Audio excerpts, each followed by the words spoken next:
Okay, let's do this. 1, 2, 3. Category is Bring It to the Runway. Category is stars, statements, and legends. What category are you walking? 2, 3. Hi, welcome you guys. Welcome back to our channel.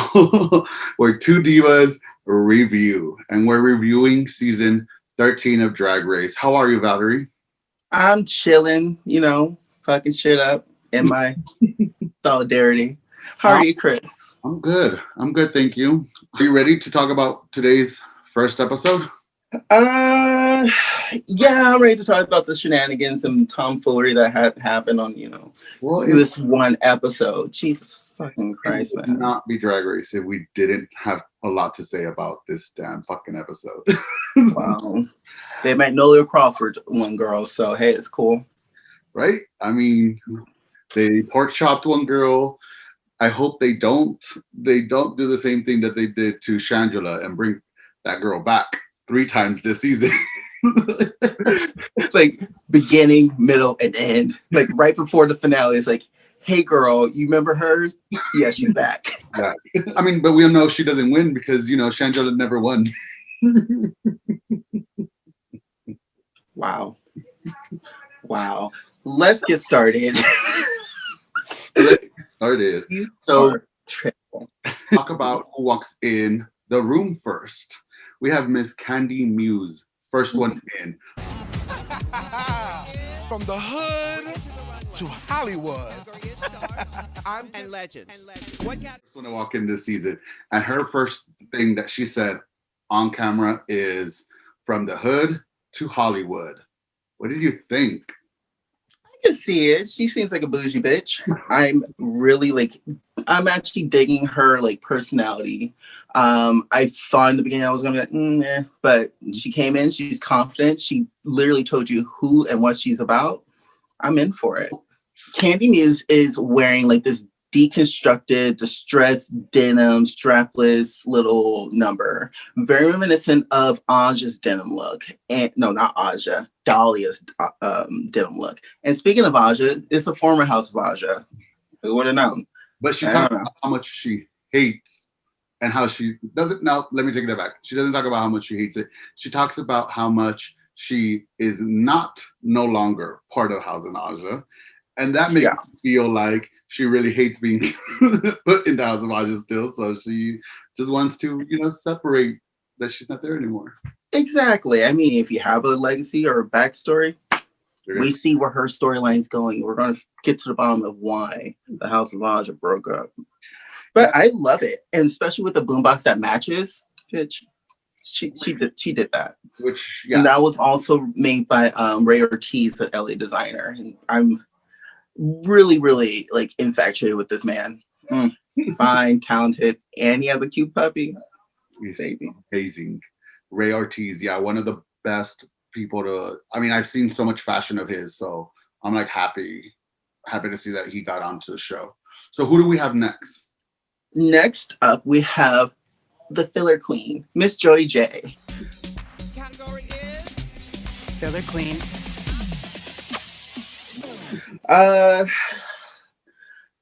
She's cool. I mean, I thought that she was gonna walk in without no hair, but she's getting this really kind of wet, kind of dry blonde little dealio with this wannabe J-Lo type of bodysuit with little front-facing chaps and chicken feathers.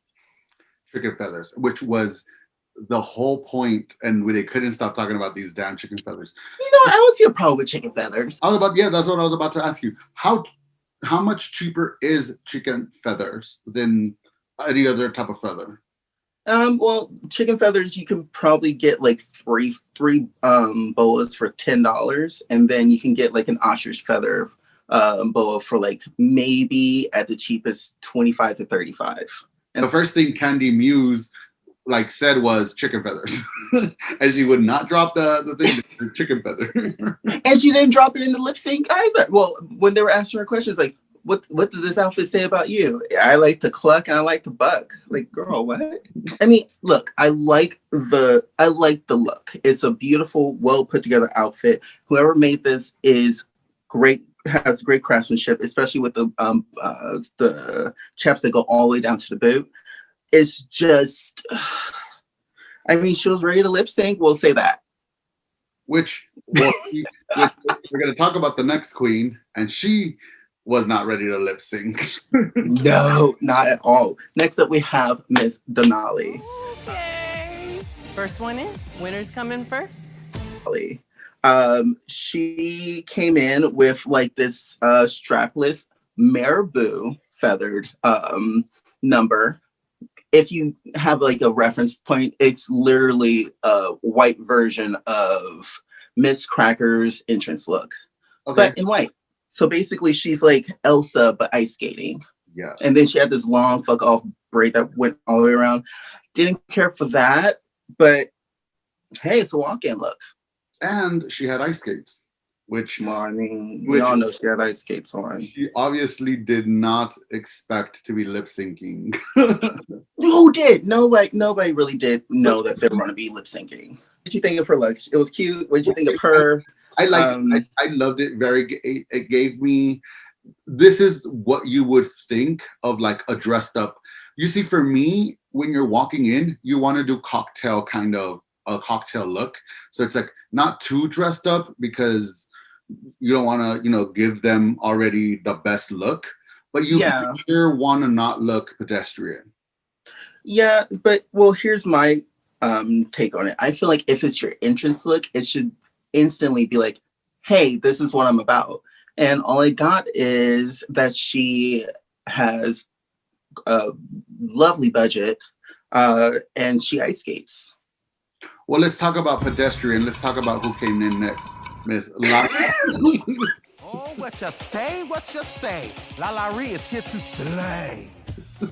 That is not pedestrian. You can see a lot of LA queens wearing that shit and being like, bitch, I'm surfing it. I don't know what you're talking about. But it is pedestrian because I could see it at a club. I could see it at a bar. I could see it at Sea Friends. I want that I could see more. You know what? Next up is Lala Ree. She's wearing this white little sequin bodysuit with a blazer to match. Not sure if they were, tailored to fit her, but she looks gorgeous. She looks very ready, presentable. She has the training, and I mean, her mama is Tamisha. So I mean, hey, look at her. And it looks similar. That listened to the CDC rules about wearing your mask. Tamisha wore a mask. Oh, did she? A face mask? See? Mother and daughter, they gain it. But like I loved her look. Her look is super, super cute. This is okay. So I guess these are the things you could tell in the what's called like when they closed up to the, and like I said, Drag Race will be shady like that. They zoomed in to like the bottom of the blazer, and you could tell where it's not even like hemmed together. Oh, so. Wow. And you could, Derek Barry is like looking at this thing and is like, there's no hem. There's no hem. Just like cross stitching by hand. Well, they could have done something, but instead of just leaving it raw. Okay, so who came in next after that? Next, we have from Los Angeles, Miss Simone. Don't let the smooth taste fool you, baby. My name is Joe. Wind up in a casket. I'm Jordy. So next came in Miss Simone, and her interest line was, don't let the smooth taste fool you. She is giving it's a reference to a supermodel that wore a Polaroid dress. Very mod, shapeless, but very peekaboo, wink, wink, nudge, nudge, very risque. I call it like thoughty, but fashion. It was my freaking favorite. Really? Oh, no. I mean, I think from when we talked about it last week, from that like Doctor Who kind of hair and her giving us all like the bralette, like just giving us all these different, very staple looks. She did it again. I mean, she did it with this look and her interest look. And this is the thing that I like about Queen. This is a look that you're gonna remember how she walked into the workroom. This is not a look that anybody else has done. This is not a look that anybody else can do. This is a very unique. I don't see if that can do it, but yeah. well, here's the thing. Like going back to Denali, it's like we didn't get or understand what she was selling. Right here, it's like instant. She is thin, she's beautiful, she's a model, she's gorgeous, and she knows her references. And she's gonna be the new fashion. She's gonna do the new legs. She's giving me, those and references. And she's Gigi Good's drag sister. I know. I'm sorry. Go ahead. Good. Naomi Smalls put in one. Amazing. She came in with Miss Tamisha Iman. Holla at me, I know you know me. Holla at me, I know you know me. Iman. Again, this is staple fucking things for like Atlanta type of drag. You have a look to work the room. You have a look to perform in, and you have a look to leave. That's kind of how I was like brought up. It's like you have your walk in, your performance, and your walkout. Yep. This woman exactly exemplified what pageant training gives you. She's wearing like this red head to toe monochromatic dealio. It's like a blazer with a sheer type of top and some nice little tailored slacks and like a crystal trimming around the lapels and cuffs. And now I'm thinking, like, why didn't she give Lala Reese some rhinestones to put at the bottom of her blazer? Shady. I love it. She's giving you very not old school. Yeah, well, old school like pageant drag, very down to the T. She's coming from like that good generation of like very like drag has to look like down to the point perfect. And female illusion. She looks amazing. Yep. And she looks young as fuck for 30 years in the business. Yeah, no, and I was talking because I actually watched the episode with my mom, and we were both so surprised how a year after, or a year and some after her being on and getting diagnosed with cancer, how good she looks. Like that proves to you like when you're determined to like not let anything bring you down. Exactly. It's gonna, everything's gonna work in your favor because you would never have thought like a year before this she was, chemotherapy and she was doing all those crazy things. So yeah. So the next queen to walk into the room is our very first trans man, Gottmik. Time to crash the system. Gottmik came in and said that it's time to crash the system. It's time to crash the system, and she crashed it. Now, tell me. I lost her shoe. Tell me about this look. Okay. Another outfit made by Ray Ortiz. I believe this is I want to say a latex look, very much like have you seen those little paintings on Instagram or Tumblr, shit like that, where it's like, 5-minute crafts, and it's just like a swirl of paint? That's what it looks like. It looks like a canvas that's just been like dripping, or a crayon that's been left in the sun too long. And it's a great stark contrast with her white face, black hair, and she has like this big poofy skirt with a big shoulder piece. I love it. Would have changed the shoes, but I love it. It's a cute look. You're not loving it? Okay, so I love the look. White face again. But her personality, I felt like was first time in drag at DragCon. So happy to be at DragCon. When everybody else, well, she's excited. Yeah, but I don't know. Everybody else kind of felt like excited, but still within the excitement, kind of being like, "I'm here for the game." Do you get me? And this felt like they had like a ticket for someone who like really is a #1 fan, and they gave it to her, and now they're like letting her run amok. Which we'll talk about her lip sync and lip sync actually.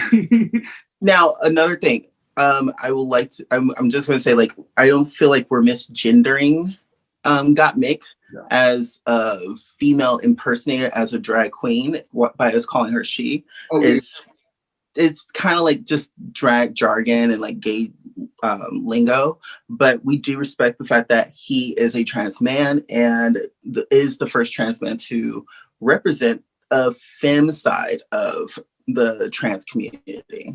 And it's great. I think I still don't like the shoes. yeah, I think we use the word she whenever they're going to be in drag. Whenever we talk about them, you know, outside of drag, if they choose to be, you know, them, he, whatever, you know, whatever they choose, that's what we'll respect. Yeah. In drag, they're presenting as women or a type of woman. We're going to call them she, just because that's what they're presenting. Next up, we have Utica. She's sickening. Utica Queen. And this is funny and stupid. She comes in and she sneezes her hands and she's like, she's sickening. She goes, I died. Oh, she's sickening. Not a good thing. Well, not a good, quote for, the time, but it was hilarious. She's a very offbeat type of character. So Utica Queen is wearing a floral blazer with a little vest under it. I can't really see what she's wearing as it's like a paisley vest, all the way covered up to her neck. And then she has these big like pleat flare plaid pants and just hodgepodge and thrown together, and I love it. And a topper, she has a fucking strawberry headpiece with fucking yellow ass hair. I love her. Michelle asks her on the main stage, why is she like, what is this that she's wearing and how does this describe her drag? And she kind of says, she was allergic to strawberries, so now she has a strawberry in her head. And then just imagine going to a fabric store, getting just all the fabrics, throwing them in together, shaking them up, and then just making an outfit. And that's her. So she's quirky, she's funny. She describes herself as a supermodel who walked in, fell, and picked her nose and ate it. She's gonna be quirky. She's gonna be so much fun. Yeah, I love a good quirky queen, especially one that's multi-talented and I would say understated, because not a lot of people will look twice at her. I mean, you will look twice at her, but queens like this is they're just so mesmerizing. You don't know what's going on in their head. She's gonna give you very like Katya, very Tammy Brown, like that, like quirky kind of. You don't know what's happening, but you're enjoying it. You don't want to look away. You've been read. Bring it to the runway. Run. Next, we have Rosé. Rosé comes in all pink. Tell us more about that look. Well, it's all pink. Okay. So Rosé's wearing it's like a moto jacket inspired bodysuit with the tailoring seams are matching a little belt bustier type of dealio underwards and a panty that goes down and looks like it's unzipped. She has a little champagne glass that is up hers. And I don't carry purses when I'm in drag. Well, I mean, if I want to be like a world woman, but no, it's just cumbersome. I have big stubby hands. I can't do that. And it just seemed pointless. She also had one of her teeth, her tooth blacked out. So what do you think? She walked in and she tells us that she's been on other shows, that she did this, she did that. I mean, yeah, so she comes in, she feels like she's gonna win because who she is. And I think she has a rude awakening very close. But before we talk about that, let's talk about who walks in right after her. Next up is the most innocent, most lovable, most kind of endearing queen for the season, Olivia Lux.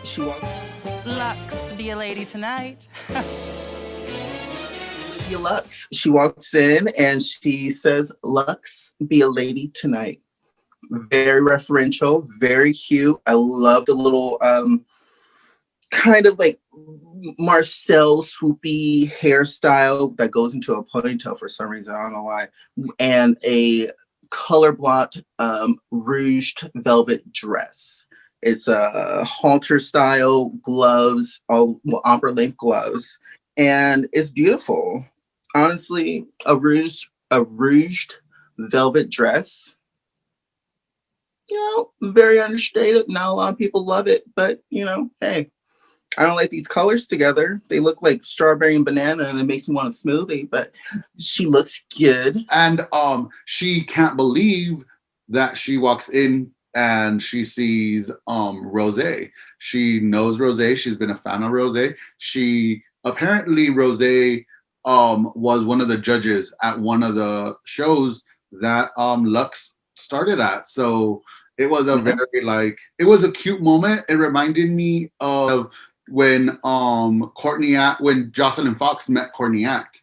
Okay, here. I would say it's closer to Jasmine Masters when Candy Davenport came in. Jasmine lost her shit. She was like, Candy Davenport, I'm geeking. Yeah, she lost her fucking shit. And we'll talk about it because I think that they're gonna put a highlight in this relationship between them. And I think that's why I brought up those up, because it seems like they're setting us up for that's gonna be their story point, kind of. Lux being I also think that because we've always had the New York girls like all buddy chum chum, this is going to be a season where they're all like fighting against each other. The next queen in, Tina Burner. Didn't your parents ever teach you not to play with fire? Now let's turn it and burn it, bitches. She's a legend in New York. Yeah. She's wearing like this firefighter outfit. Looks like Ronald McDonald to me, but hey. Well, and I think yellow's kind of a beautiful color. It's my favorite color, but not contrasting with red because it looks like McDonald's.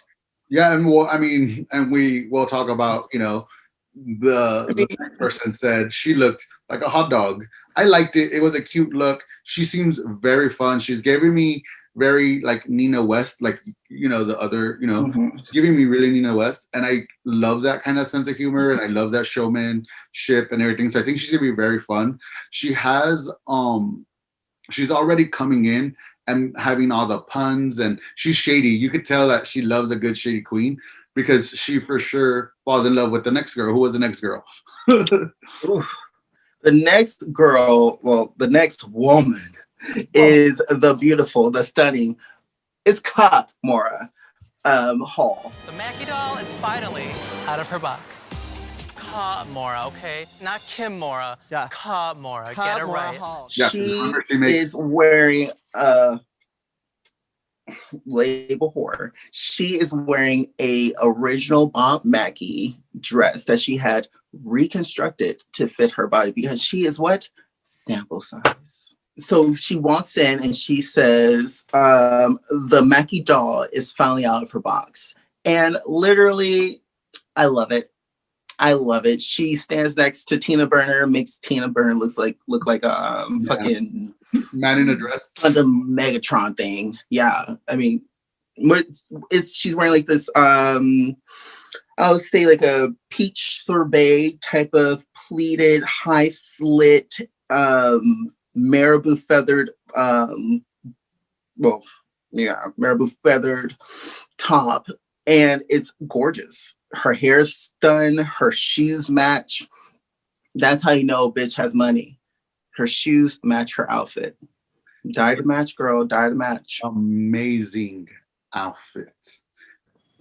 She looks like she could be at Palm Springs, just going to brunch. She has front row at the best brunch. But yeah, she looks gorgeous. She looks like a little doll. I love the like just that extremely big hair, even on her. It just makes her look even smaller. It's proportionizing. Proportionizing, yeah, and hands down, shady, and I love it. It's a cute shade. It's a cute shade. Next to walk in is the final queen of the season, Miss Elliott with 2 T's. I'm the queen you want to see, Elliott with 2 T's. Okay.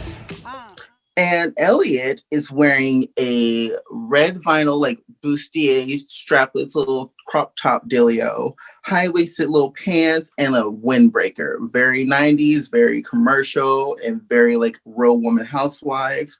I get it. That's her aesthetic, but girl, cool. Okay, so I know that the other queens were like, "What the hell is she wearing? This is too dressed down." I liked it. It was cute. It wasn't too much or it wasn't too little. She's giving you like Real Housewives. You know, she. I love the hair. The hair was like the perfect, height. Yeah, it was a good amount of volume. Wasn't too extreme. It wasn't how big Kimura's hair was, but Yeah. it wasn't flat like Lalaurie. Yeah, It yeah, was enough volume. She put a little leave-in conditioner.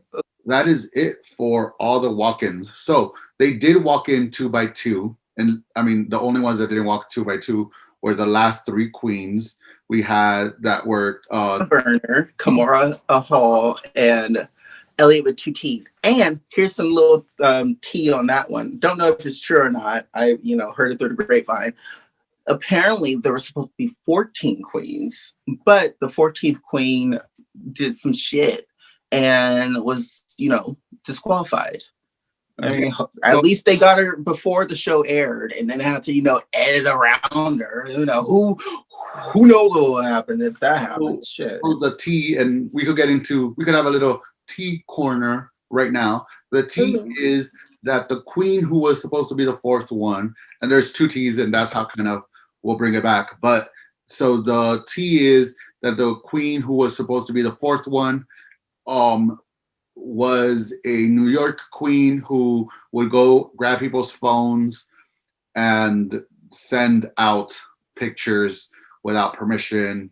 If we know anything and if we learned anything from Drag Races, anything that could get you canceled, they're not going to want you on because they don't want to have to edit you out. So here's the other tea. So the tea of why Candy Muse and Aja kind of started breaking off is it seems like they were starting to have some issues where Candy would get a little bit more attention than Aja, especially after Aja stopped doing drag and she was doing more boy. I guess Aja felt like Candy wasn't on the show or was nobody, so she shouldn't, get those attentions. Category is Candy Muse and Joey J were the first ones to lip sync. We had them sing "Call Me Maybe" by Carly Rae Jepsen, the gay icon, the diva. Exactly. Not really. I think she's okay. But that was a great lip sync. For being it was cute. It was very, very cute. You had two different interpretations of the song. Where did you see the front runner at? For me, when did you know who was winning? For me, for sure, was Candy Muse. She already came with a prop. She started the song off, and then when the whole thing was done, she finished. Then she turned off the song. I was like, they have to give it to her. They have to give it to her. Like she's a genius.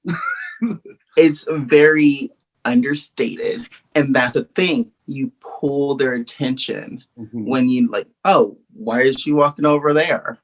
She turned that shit on, put it back down. I was like, hey, let's do this. And also my other part when I knew that, I had a feeling she was going to win, when she walked to the back, and then when the beat dropped, that one part, she just stomped down the fucking center of the runway. And Joey J, unfortunately, was performing very, very well, very to a Call Me Maybe type of song, but it was more of, this is my second number at the show and I'm wearing chicken feathers. Yeah. Candy Muse just, there was a fire behind her behind. And just showed us and gave us a little bit more stunts. I mean, I love the whole, you think I'm going to do it? But then I don't. I stop myself. I do the whole, the Monet exchange. The Monet exchange. I love that. So that was cute. But then, we sadly had to let go Joey J to the pork chop loading dock. Which this song I'm obsessed with, and I have not heard the song in a bit. Yeah, I like this song. You do it. Rumors from Lindsay Lohan. I shit my pants when I have not heard this song in so long that when I was like not paying attention for a second, and then I heard the song, and I was like, oh, not just do that to us. I was more of a daughter to father type of gay, so rumors. I'm like, okay, Lindsay, calm down. We're not that obsessed with you, but clearly we were. So, we have lip syncing the songs. We have Got Mick and Utica Queen, two artsy girls doing their thing. Very interesting, so to speak. We'll say. This was Baby Drag first performance. They just gave them a song and were like, this is what you get. This is, you know what? And I'm gonna throw myself under the bus. This is me performing. I was literally going to say that. Drag. You in that yellow ass dress. This is me. And I'm like, okay, that's cute. Got Me disappointed me. Well, actually didn't disappoint me because this is what I was expecting. This was horrible. Utica killed it. I mean, yes, they both were baby drags first time at the ball. Mm-hmm. But at least Utica looked like this was at least her sixth time at this ball running at the same position. But still, 6 times, and Got Milk was her first night in drag. So bad. So bad. Yeah, but Mick knew the words. And also, Mick's outfit and hair didn't come apart. Yeah. You don't do a performance with some big ass hair and try to toss it around and it just gets all stupid. Especially, I noticed another thing. All these girls that kind of like, did not win, they all had a wardrobe malfunction. Chicken feathers, ice skates and braids and straps, things falling down. Yeah, so I would have used the sending 2 queens home for this one, not for the last one, just because Got Milk. And I'm gonna Mick. Got Mick. Got Milk. She needs some milk because that dancing was bad. It was bad. It wasn't the best performance. Honestly, it was the worst performance of the night. Of the 6 performances. Yeah. They just skipped to, who had to go because they're for sure not lip syncing queens. Carson asked, Got Mick, do you think of yourself as lip sync assassin? Lip syncs are done. We are now shown. Well, we were shown after Denali was eliminated that Joey J was waiting for her in the back at the pork chop loading dock, and all the girls started rolling in one by one in the back. We had Joey J, chicken feathers. We had ice skates. We had Perfection, Tamisha. Then we had Rose, Miss Bitter Girl. And then we had Elliot with 2 T's and the Stunning, the Beautiful, the essence of, well, she's the Mackie doll, not the essence. That's her sister. Whatever, the Mackie doll. Yeah. So we have them in the back. Okay, so those are the queens in the back. And we get a PA message from RuPaul saying, you girls were eliminated pretty much, and pack your shit, you going home. Michelle reminds her that she can't send half the cast home. I mean, she can, but it's her show. So Ru gets again back on the PA and is like, well, you have another chance, maybe, if you can choose one of the girls in the back with you to go home. Which was funny because they were all starting to kind of be like, hey, if we're all welcome back, we're all sticking together, we're getting those queens out, and now they're turning them against each other. It's gonna be an interesting episode 2. Okay, so now what do you think? Do you think that who do you think should be eliminated? Like, who do you think they will send home? Okay, so let me say mine. I was at first, I was feeling deep in my hearts of hearts and souls of souls, the first one gone should be the first one gone. So Joey J should be gone. But on second hand, I'm like, Denali seemed like she had a really pissy attitude because, you know, all these wardrobe malfunctions and things. I mean, she made it work. She was great. She was amazing. I would love to see her perform again. But with like that attitude, I was like, cool. And maybe Rose, because she was also bitter. Yeah. Tamisha, she walked off. It was like, thank you so much. And then peaced out. And in the back, she was fuming, but she didn't show. I mean, played to the camera. Yeah, I think Rose, like you said, Rose for me would have been the one that we sent home just because she felt so entitled. Even in the back, some of her comments when the other queens were talking just kind of felt like a little like rubbed me and hopefully them. So they sent her home. May have a little, you know, a little pep in your step, you know. On my face, maybe we're gonna have some of those moments. So who from all the queens, so now we saw all the queens, we saw them lip sync, we've seen their first looks. If we were to choose a top 4, who would it be for you right now? Top 4. I will have to say my top 4 would be everyone black. No, but honestly, I do feel like Olivia Lux is one of my front runners. I loved her performance. I loved her personality. I loved her style and her fashion so far. Candy Muse, I think she'll be a cute little front runner, and it'll be a great time to, you know, crown a big girl, because apparently they were trying to do that last season, but, you know, some shit was stupid. Third, I think it's a tie out of Lalaurie and Tamisha, only because, you know, one, they're related in drag family. And I do enjoy what they're both bringing. Tamisha is more polished and put together. She has more fashions to, you know, work with. And Lalaurie is newer, and she's stuck to the I'm a showgirl, I wear bodysuits type of thing. But we'll see what she brings on later in the season. Okay. What about you? I think my top 4 is Candy Muse. I'm gonna go for, she's gonna make top 2 for sure. I mean, it's hard because there's other people. There's someone else who I'm gonna put on my top 4 that I think could be like a very good competitor against her. So is it Simone? Simone, yeah. Simone. Yeah. She's there. She's in my list too, but it's like I couldn't figure out where to put her. So Simone, so it'll be Candy Muse, Simone.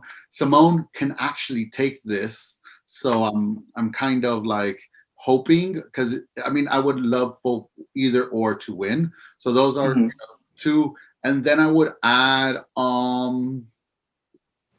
okay, so then I'm adding Olivia Lux top 3 at least. Okay.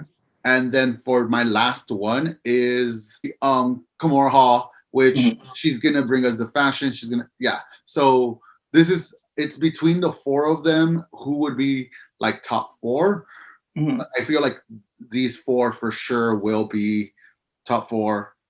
Looking at their lip syncs today, on the episode, and how the current formula for the crowning is, who do you think will win out of your top 4? Yeah, it would have to be Candy Muse. I think. Yeah. Out of your top 4, yeah, Candy Muse. Out of mine's, yeah, probably Candy or Olivia. But we'll see. Yeah, we'll see. So I think we'll keep this little thing, and then I'll make a cute little. Are we doing a fantasy football team? Yeah, this is our little graphic, and then we'll see who ends up with more people. Okay, let's do this. Let's do this, bitch. I'm down.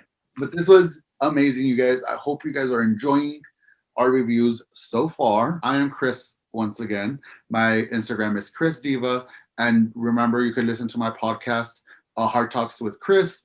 All the links are below for me and Valerie. This is Valerie. Oh, I love you guys. You guys are amazing. I mean, I already have fan mail, so that's great. I'm Valerie Von Boom. You can follow me on Instagram or at Valerie Von Boom. I mean, it's very simple. Phonetic spelling, you know. So, I mean, yeah. Thank you for watching. Like, comment, subscribe, and it's good for the algorithm. Tell us who's your top 4 and who do you think should have been eliminated. Bye, you guys. Bye. Bye con Dios. Tengo un buen día. Category is